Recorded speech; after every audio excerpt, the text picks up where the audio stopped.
RKB 106.9 FM, la ràdio que t'envolta.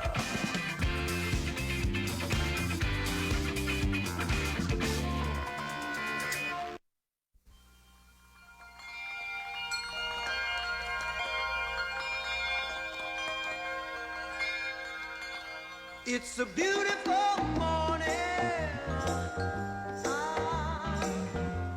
I think I'll go outside for a while and just smile. Just taking some clean, fresh air for no sense in staying inside. If the weather's fine and you got the time, it's your chance to wake up and plan another brand new day.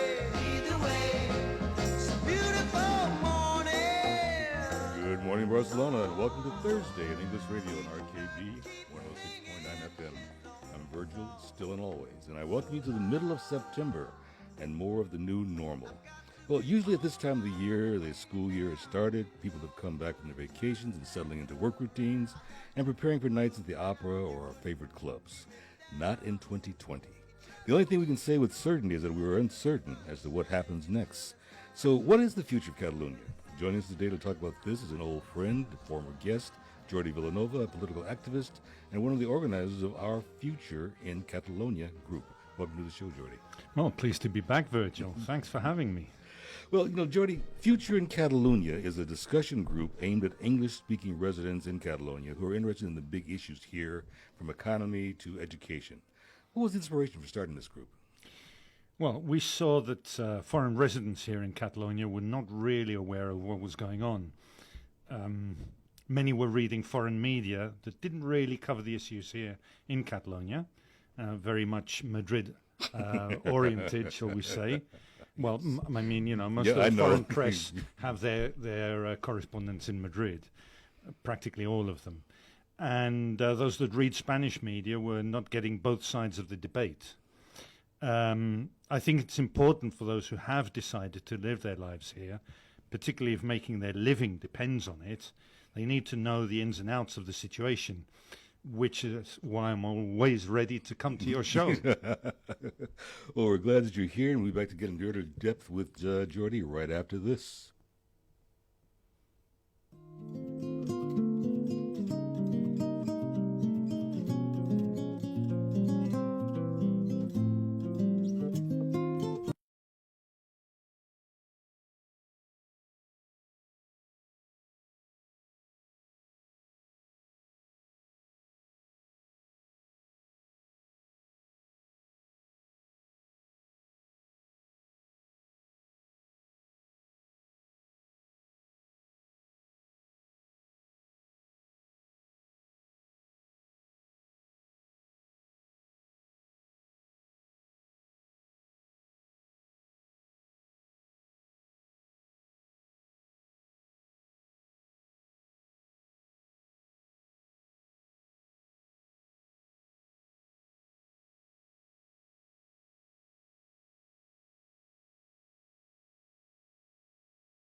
Virgil, I suppose you mean here in Catalonia. Yes. It's the same old story. I mean, the most vulnerable classes are those who always suffer instability of any kind, whether it's virus infections or the economy. And it is they who are least prepared to have prepared for this instability. They have the least resources. They don't have savings. They just can't deal with all this turmoil. Now, let me just interrupt just a minute. In our minds, we're thinking you say that, well, yeah, it's the people who are at the lower end of the spectrum who don't have any money, or people who are retired. But this crisis is going across all the socioeconomic strata. So those people that you're talking about could be what we might have called in the past middle class, who've done reasonably well, but all of a sudden. Yeah, but most middle class, maybe not so much low middle class, but most middle class, and obviously certainly upper, higher echelons, okay, they all have some savings. I mean, I've got some money in the bank that I can turn to if my income drops this month, say. I'm self-employed. Right. So if my income drops this month, I have some money in my pocket that I can, Right. I'm not hand to mouth. And there are massive amounts of people who are hand to mouth. In other words, if they miss a single month's pay or a single week's pay or a single day's pay, they don't have a hot meal for their kids, for themselves.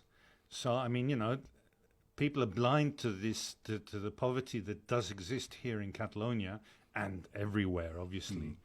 And they do form part of our society. I'm not like from a Christian Brotherhood or anything like that. But Right. but I really feel that, society should not, in a just, fair society, should not allow this to happen. Fortunately, there are non-profits and charities and stuff who are helping these people out. But we've seen the queues in the States. I mean, the richest nation in the world has people in cars Lining queuing up for food. I know. So I mean, and this also happens here. They just don't have cars here. So it is the same old. It's always these people who don't have the resources to sort of bridge, 1, 2, 3, 4, 5, 6 months, which is what's happening. And most of the middle class can deal with it. They've got credit cards that they can load up on. So, even if they don't have that much savings, they know that at the end of this, they're going to be able to sort of pay back on the credit card or not. And the bank will be happy to, charge them their, but at least they've got that. Right, it's true. Now, we've seen different countries in Europe taking varied approaches to managing the confinements, the reopenings, travel, etc. But has anyone really produced the necessary template for recovery? No. Let's see. We've seen Sweden. I mean, Sweden right at the beginning was like everybody was saying, "Wow, look at the Swedes. I mean, they're really advanced society. They must know what they're doing." Well, it turns out they don't. Right. Of the Nordic countries, the Swedes are those with the highest rates of infection and hospitalization and deaths.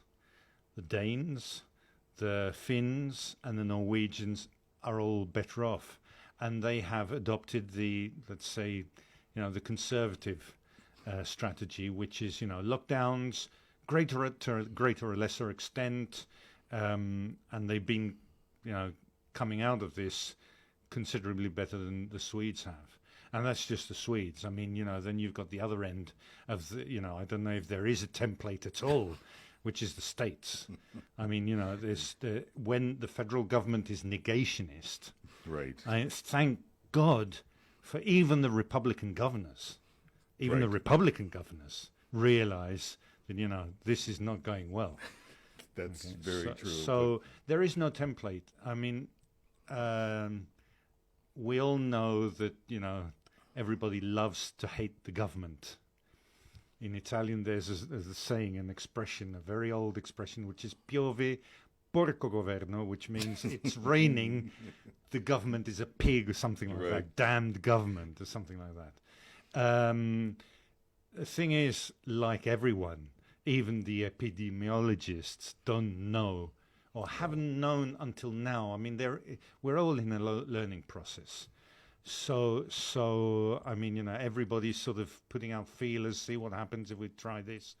I'm not trying to justify what many may consider misgovernment or bad government, but it's the truth. That's the way it is. It's very true. And I think even here we were somewhat, tight in our lockdown procedures. We're coming out of it, and now we're still seeing a spike because people are going back to bad habits. Right, exactly. And, I don't want to pick out sort of, scapegoats. But Madrid is... No. This is not Madrid. This is here, right here. Okay. You can see people in the streets walking around. Very few now. There are fewer and fewer, but people walking around without masks on, or what they'll do is sort of drop their masks under their chin, stuff like that. I mean, the other day I saw this guy getting on a bus with the mask dropped down below his chin and coughing. Okay, and you say, come on, man. I mean, Right. And people complain, the face mask, I have difficulty breathing and, it's uncomfortable. Jesus, I mean, sorry. This is what it is. This is a deadly disease. This is not the common cold.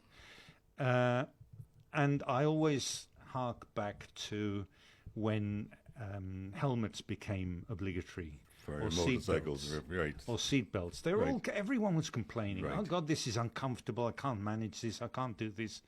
And now practically everybody realizes. And some people say, they want us to wear helmets. They want to make helmets obligatory because that way, if we don't wear them, if we forget it, then they'll fine us, and that's a way of making money. Yeah, but in the end, what's happened is that the health service doesn't have donors. Right, that's the whole thing. So it's worked out against the interests of the public administration because now they have to pay for organs or they have to pay, to get organs airlifted in from other places and stuff like that, when you could have one guy who just got himself killed, brain dead, and you can use, really healthy lungs and hearts and stuff. They end up paying a lot more for that. So there's pros and cons to everything. I do not believe they wanted helmets on your head just to find... No, absolutely. Well, again, we talk about this now, talking about the economy still. We've had a significant emphasis on trying to get tourists back to Barcelona as a way of saving the economy. Do you agree with that? Yes. Okay. I mean, obviously, we have to be prepared. I mean, this is going to be over sometime or another, okay, hopefully. I mean, they'll find some kind of remedy to this, whether it's injecting us with all, sort of stuff or I don't know. That's their business, okay?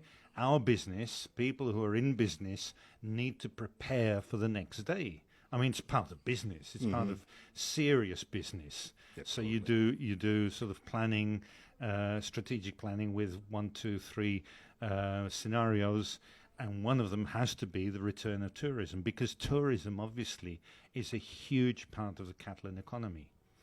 It's really big. The Catalan hospitality industry is big, powerful, and it's very successful. Catalonia is one of the major tourist destinations in the world. You can't just, throw all that away. I mean, what are you going to do with all the hotels, restaurants, bars, all the expertise, the agents, all the players in the tourist industry? You can't just throw that away. And you can't throw away the cultural aspect. The nightclubs, the concert halls, the opera. All of that also has a large impetus in there. And I think the other thing that's going to be key is that with the whole concept of working from home, a lot of companies are saying, well, we don't need to have offices anymore. we don't need to have our employees come in, downtown to work. They can work from home, and so they're going to cancel their contracts.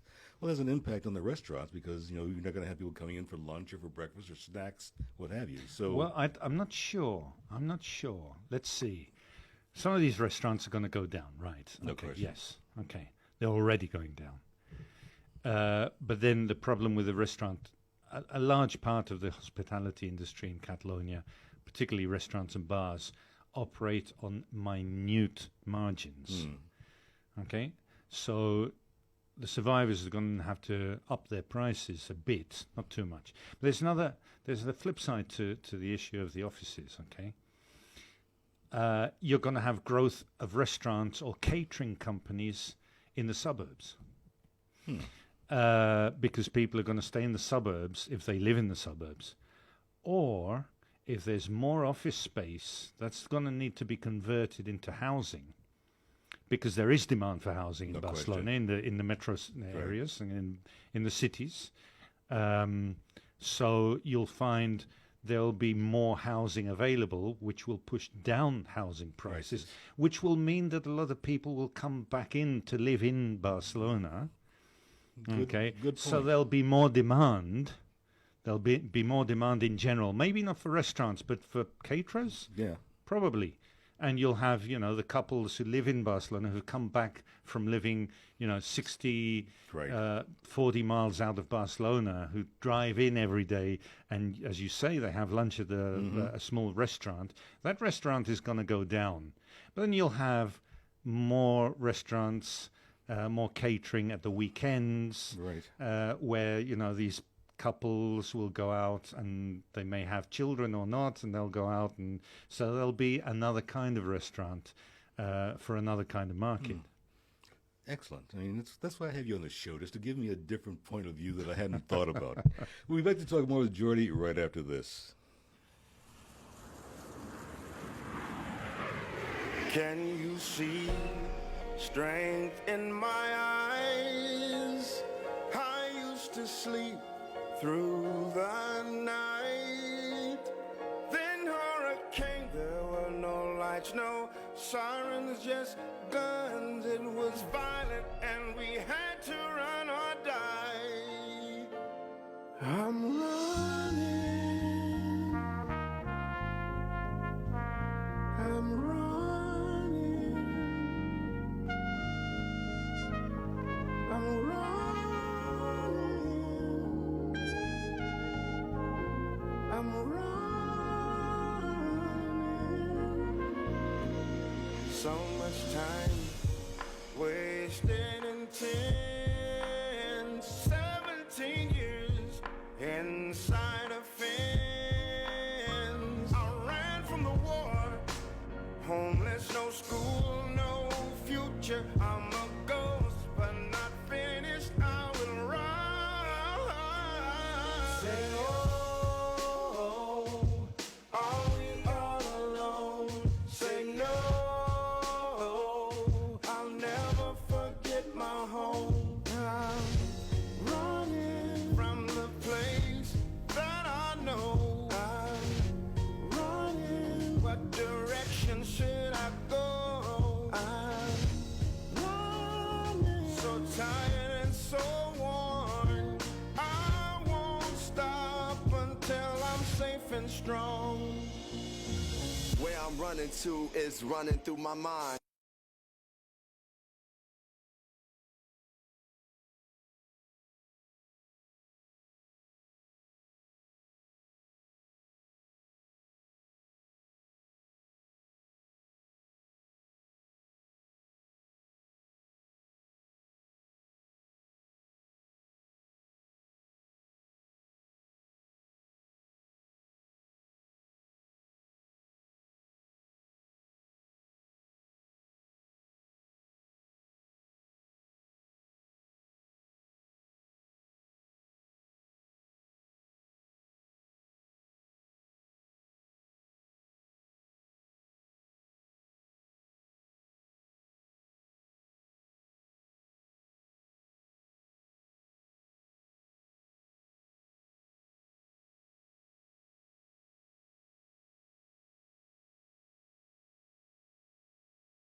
say, oh, refugee song, say, oh.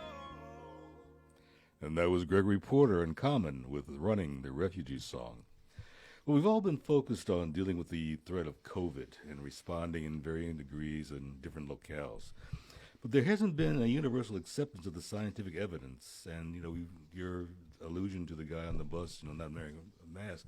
Why are we so resistant to science? Well, it's really weird. If you look at the Spanish flu epidemic, The one in 1918? 1917, 1918, and didn't clear until the early 20s. We'll see this similar behavior. I mean, there are a lot of cases of demonstrations where people refused to wear face masks, and they were already, asking the people to wear face masks then because they did realize that it was airborne. Right. Okay. Now, pundits have, tabled the idea that, this is internet. Okay. But, yes, there's been spread of misinformation, all sorts of mendacity, Yeah. Conspiranoia, fake news. That's true. But that's all been seen in the past as well. It's nothing new. What is new is simply that it spreads quicker through the internet. It True. spreads quicker and further. But that's the same with everything on the Right. internet, okay? Everything good, everything bad. So technology, communication is leading to ever faster development of the remedy as well. So that you've got labs collaborating in the States, Right. in Switzerland, in Barcelona, for example. The thing is that when people don't know, what's going on, what's happening, you get fear and loathing. And all sorts of conspiranoia, Right. all sorts of conspiracy theories, come out of the ground. Is this inherent in the human condition? I mean, Probably. yeah, I think so. I mean, we fear the unknown. That's why we have, or have had and have religion, for example. You have conspiracy theories. You have all sorts of things that try to explain what we don't know or don't understand. And this is simply a symptom of that. I mean, we live in a different reality now, obviously. Our technology can help us avoid many of us getting sick, okay? It can keep society functioning, even though nature is constantly trying to kill us, Right.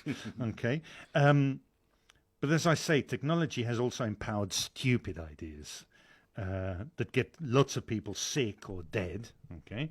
So you've got, QAnon, you've got demonstrations in Germany. I mean, aren't Right. they level-headed? Okay, they'll go out and, they're know. demonstrating and refuse to wear face masks and keep their distance, okay? And have pro-Trump signs. Yeah. But just look at the flat earthers and the man never landed on the moon conspiracy theory. They existed long before internet. True. Okay, they've True. all been running around. So I mean, this is really nothing new. I mean, I believe in man or the human. Okay, and it's humans have their bad sides and their good sides. This is simply a symptom of the bad, not the badness. It's the uninformed side. Yeah, yeah, I think is something we can say. And I think, and misinformed. yes, and I think the technology is such that while it is also a force of good, it can be a force of misinformation, disinformation, and evil. If we want to I'd say agree. technology is neutral. All technology is neutral. We can make it do what we want it to do. Right, exactly. There's no question about Exactly. that. There's no question about So that. even, atomic energy can be really good or it can be really bad. Yes, If it's badly managed, really bad. If it's used as a weapon of war, terrible. but it gives the French massive amounts of very cheap energy. Absolutely, absolutely. And we'll see. But on the whole, do you believe that we have the procedures, the protocols, and the public support for handling the virus? And if not, what more can or should government be doing? As I said earlier, I mean, government is doing what it can. I honestly believe government is doing what it can. I don't think that they're leading us down the wrong way because they honestly want to screw us all. Right. Okay? I mean, you can have some governments who are prone to favoring certain segments of society, the economy, etc. So that Trump's idea that, the economy has to get back on its feet and move things forward, etc. Trump is very special. I'd rather stick to Europe, for example, and look at the different examples in Europe. Obviously, I have biases. Yes, I mean, I think we look at Angela Merkel is a fantastic example. Exactly, I'm a leftist rather than a conservative. Right. Okay, but I have to recognise that Angela Merkel, not only in the issue of the pandemic, but the refugees and stuff, has been really, really a very positive, powerfully positive actor in European policy on different issues. And she's a right winger. I mean, she's a conservative. So I mean, and I do believe the Swedes, in good faith, decided to go for herd immunity. Okay, because it's feasible. Right. Problem is that you get a lot of dead people in the meantime. I mean, herd immunity works fine for non-deadly disease. Right. Okay, because you go through, you have a cold, etc. So it's been proven to work. Common cold, with the simple like flu and everything. Yeah, it's fine. Right, exactly. But this when is you not get that. people dying, and you have to spend huge amounts of money for people in intensive care, and it's not really working. But I do believe that the guy who's running their policy, it doesn't do that in bad faith. No. Okay. No, I think there's legitimate scientific evidence that herd immunity can work. Right. I think the whole thing is that it goes back to the fact that science really has not totally characterized this virus. Right. And, they really don't know what it is, and how it performs and how it mutates. And it's caught so many people unawares. They're still trying to find their way in terms of, what is this thing we're dealing with. Yeah. But you don't do herd immunity strategies with the plague. Yeah, right. That's the part of the logic, the logic model that didn't sink in. Yeah, it did in the UK.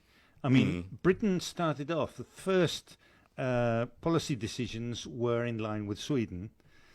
So I think the government, had the idea that, one or two people dying, we'll have to deal with that. But we'll go for herd immunity. But then they realized, they were dropping. This is not working. Yeah, right, exactly. This is not working. So, yes, okay, criticize government, pressure government into improving, make sure that the guys who are responsible for really bad screw-ups, pay is not the word, but taken out of the stage. We don't leave them there to continue the mistakes. Exactly. That's the whole thing. And particularly harmful are those who insist on repeating their mistakes because, damn it, I'm right and everyone else is wrong. And that is not the way to go. No. Well, you're listening to English Radio Thursday on Radio Canal Barcelona, 106.9 FM. We'd like to talk more with our guest right after this.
And that was Joe Sample with In All My Wildest Dreams.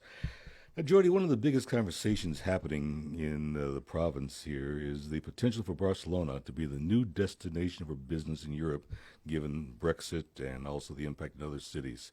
What's your opinion? Let's see.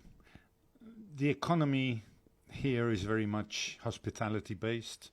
That's wrong. It's not so much hospitality-based, but the hospitality industry is a large part of the economy here. So that has to adapt to the new normal. Okay. Barcelona and Catalonia is very competitive in that sense in tourism, and as I mentioned before, you need to sort of rethink the whole thing of the tourist industry. But manufacturing is still there. There's no real heavy industry, There's chemicals in Tarragona, etc. They're still there. They're still working. I mean, the thing about the pandemic is that it's affecting personal relations. Okay, if you look at manufacturing processes, there's no real issue there. Manufacturing just continues and it's going on as it was, and it's not being particularly affected by the pandemic. Now, as far as the industry in general is concerned, in Catalonia we've got infrastructure, we've got expertise, the sun and the sand and the mountains and the food and the cities. It's all there. It's still here. Right. That's not going to go away. And it shouldn't be thrown away either. No. But the industry has to prepare for a return to normal, which means a new normal maybe in the short and middle term. I don't know how new the normal will be in the long term. It'll just be another normal. Right. Whether it's back to what we had 10 months ago, or whether it will be different, I don't know. That all depends on our governors and our scientists and doctors and stuff like that. Okay, but there is one issue, which is from the point of view of Barcelona as a competitive tourist destination, I think that in the short and medium term, mass low-rent tourism is not a thing. It can't be a thing because it means packing as much as you can into as little as possible. So you mean like the Airbnb concept, or you mean there's something different? Well, I don't think that Airbnb caters to low rent in terms of the kind of people who are coming. I get Airbnb covers a so wide many things, yeah. I mean, there's the Barceloneta experience where you get 8 or 10, Brit frat guys, in a 2-room apartment, versus say someone, going in for Airbnb in Sarria. Right, exactly. Or even in Barceloneta, but in an apartment where it's a couple with their two kids. Right. So it's not that Airbnb in per se is negative, okay, from that point of view. Right. No, what I'm saying is, like planes coming in, packed with people, all rushing out onto coaches, rushing off up to, I don't know, Montserrat or whatever, all packed in together and squeezing every cent out of it's the same old story where you have large volume, narrow margins, and you've got to squeeze every cent out, but then you've got to get as many people in as possible, and that goes against the logic that we're having to deal with now. So we're likely, or I think we need to look at high rent's not the word, but high notch or top notch, high value with the trade up. Yeah. Okay. But we were already looking at that. I mean, there was Yeah. a debate going on about that already previously. And then, as I say, manufacturing, Barcelona, Catalonia, Tarragona they're very competitive areas. Catalonia is very competitive in that sense because it has an ecosystem, it has expertise, it has part of the ecosystem is the small and medium enterprises who will supply large companies with precision products. The ecosystem, the network is all there. So it's a great place to come. And the executives will love it because there's, sunshine, beach, mountains. There's even skiing, Yes. So, I think that this is not going to cripple Catalonia. Right. No way. Now, concurrent with this, as we talk about this, we've talked about it many times before, is the issue of Catalan independence.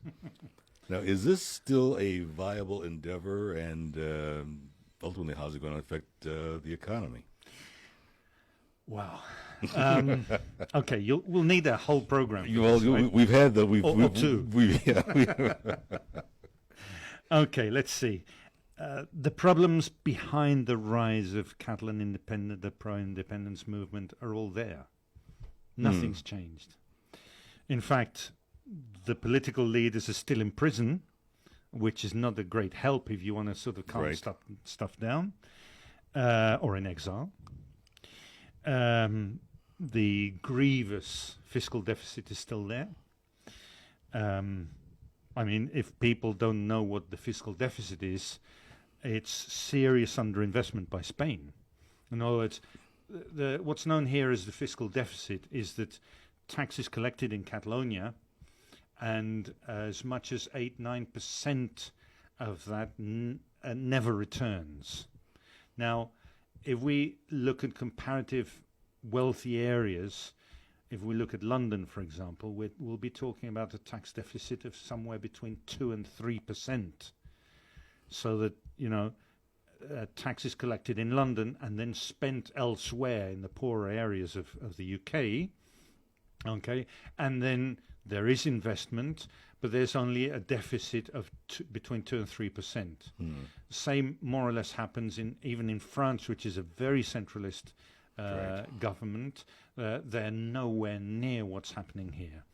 Okay, and you can see the effect there in the lack of investment in European gauge railway, so that everything that comes in from the port goes on flatbeds, a port in Barcelona that has to be shipped elsewhere up into France, for example.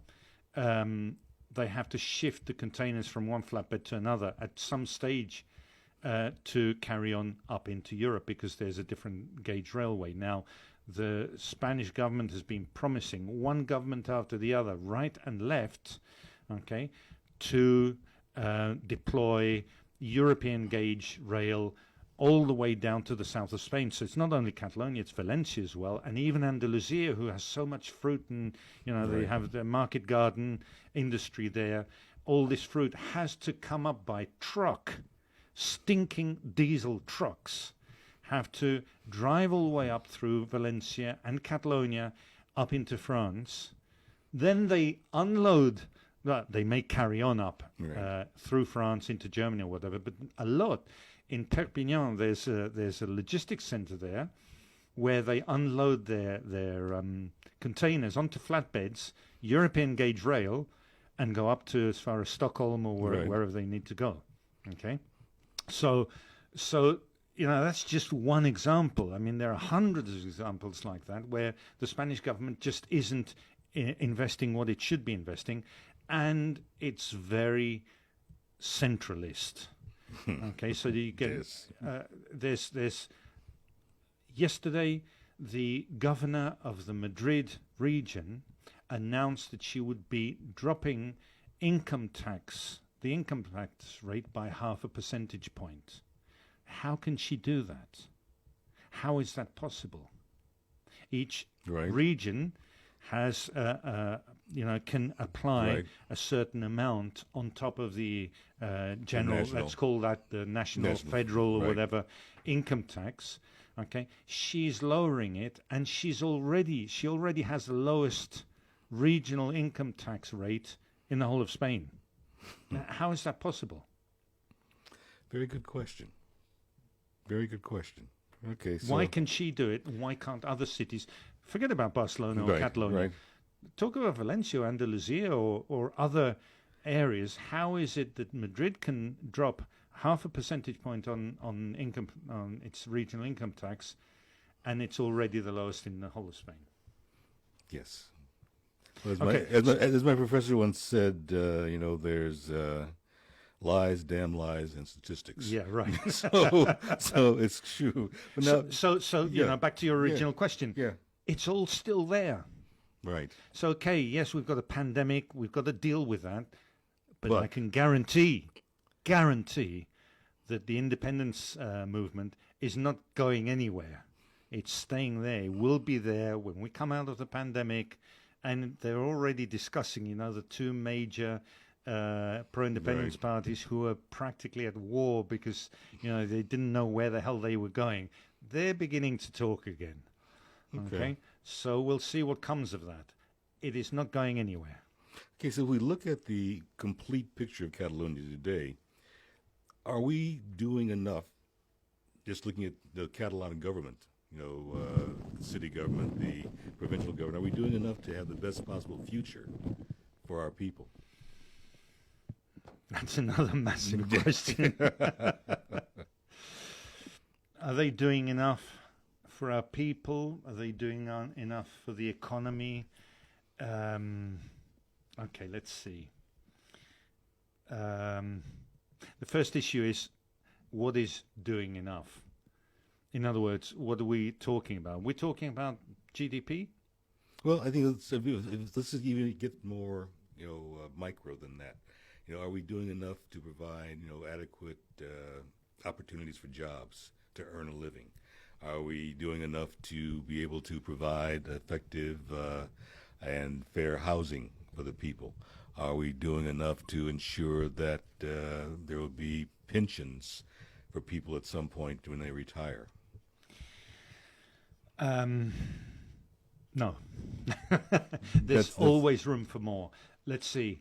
As I said, the Catalan economy is competitive. There's a potential for lots of business, wealth generation, which means taxes, so that you can spend on what you need to spend on.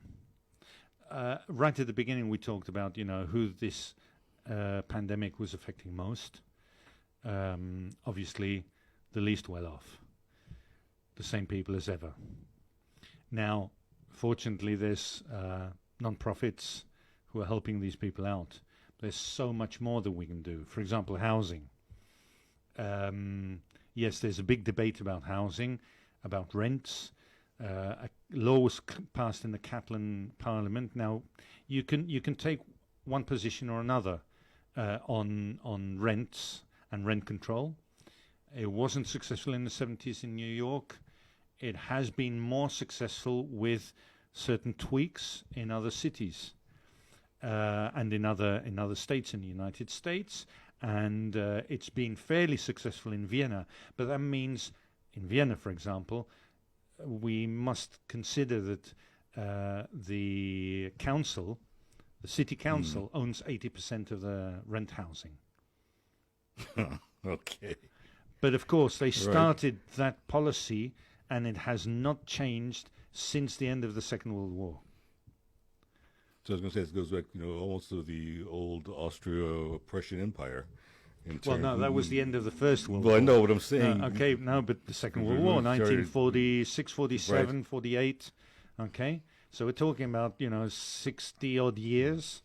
They've been buying up, and now they own 80% of rented housing. Okay, 20% is private. Obviously, it's low rent. Right. In all respects, but it provides housing for everyone. Right. Okay. And obviously we're not at the point of being able to do that. We're nowhere near that here. That's impossible. Okay, so that's one aspect. I mean, there's so much to discuss here. Well, we're going to have a future show about that, to talk about it. Okay. But I really want to talk a little about the group that you've got going now, Our Future in Catalonia. What are some of the activities you guys have got planned for that?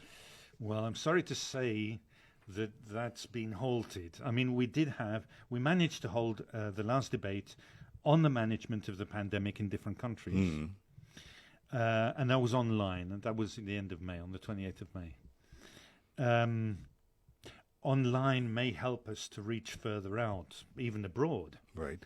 Because, I mean, we had a Portuguese journalist from Lisbon, a Finn-Swedish journalist who lives in Brussels, from Brussels, and we were going to have a German journalist, but he wasn't available, and a Dutchman who lives here in Barcelona. Right. Okay.